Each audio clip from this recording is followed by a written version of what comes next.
Operation بنیان المرصوص یعنی 2025 کی جنگ کے بعد نہ صرف بھارت بلکہ پوری دنیا حیران رہ گئی ہے کہ جب فرانس کے فوجی افسر نے پہلی بار اس بات کا اعتراف کیا ہے کہ بھارت کے جدید ترین رافیل طیارے پاک فضائیہ نے مار گرائے ہیں اور تباہ کر دیے ہیں۔ یہ وہ لمحہ تھا جس کا بھارت تصور بھی نہیں کر سکتا تھا، اور یہی وہ لمحہ تھا جس نے پاکستان کی فضائی طاقت کو دنیا بھر میں سرخرو کر دیا۔ دوستو، فرانسیسی فوج کے ترجمان نے پریس بریفنگ میں واضح طور پر کہا ہے کہ ہم رافیل کی کارکردگی کے جائزے کے لیے براہ راست بھارت سے معلومات حاصل کر رہے ہیں، اور اگر یہ بات سچ ہے تو یہ رافیل طیاروں کی 2 دہائی کی تاریخ میں پہلا موقع ہے کہ انہیں دشمن نے مار گرایا ہو۔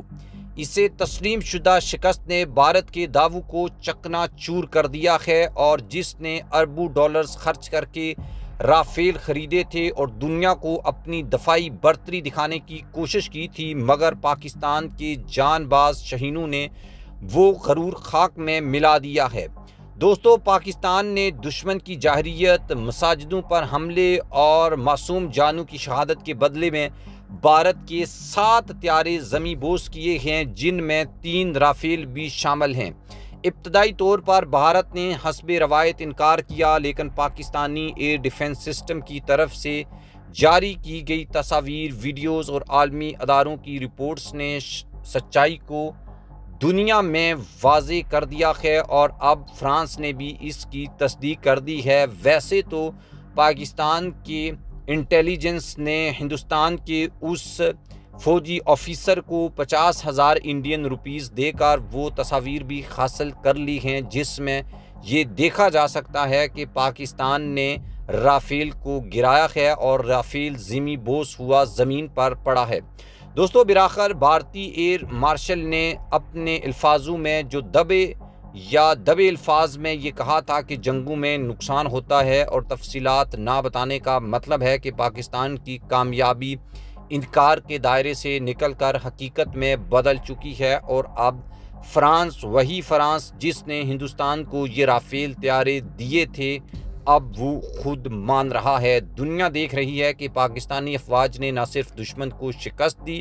بلکہ دشمن نے جب اس شکست کو ماننے سے انکار کیا تو پھر پوری دنیا انکلوڈنگ اس ملک جس نے یہ رافیل طیارے ہندوستان کو دیے تھے،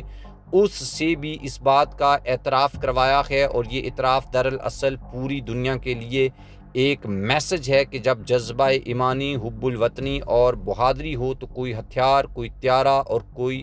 طاقت پاکستان کے سامنے ٹھہر نہیں سکتی۔ آج بھارت تنے تنہا کھڑا ہے، مودی حکومت بوکھلاہٹ کا شکار ہے، اور عالمی سطح پر پاکستان کی عسکری مہارت اور پاکستان کی دانش مندی نے اور بہادری کا ڈنکا بج چکا ہے۔ یہ لمحہ پاکستان کی تاریخ میں ہمیشہ فخر سے یاد رکھا جائے گا، جب ایک طرف دشمن کی ٹیکنالوجی ٹوٹ رہی تھی تو دوسری طرف پاکستان کا پرچم آسمانوں کی بلندیوں میں لہرایا جا رہا تھا، اور اس میں پاکستان کے دوست ممالک کو یاد رکھنا بھی انتہائی ضروری ہے، کیونکہ یہ جیت ہمارے دوست ممالک کے بغیر ممکن نہیں تھی، ان کی سپورٹ کے بغیر ممکن نہیں تھی، ان کے تعاون کے بغیر یہ ممکن نہیں تھا۔ لیکن اب فرانس نے بالآخر خود یہ اعتراف کر لیا ہے کہ ان کے رافیل گرائے گئے ہیں، اور ہندوستان اس حوالے سے معلومات دینے میں ہچکچاہٹ کا شکار ہے۔ ہاں، 2-4 سالوں کے بعد جب نریندر مودی کا اقتدار ختم ہو جائے گا اور دنیا اس کے اوپر بات کرے گی تو یقیناً ایک نہ ایک دن ہندوستان کو یہ سب شکست کو تسلیم کر کے نئے طریقے سے اپنی دفاعی حکمت عملی بنانا پڑے گی، ادروائز نہیں تو پھر جب پاکستان کے خلاف جارحیت کرے گا تو ایسی موت ہی مرے گا۔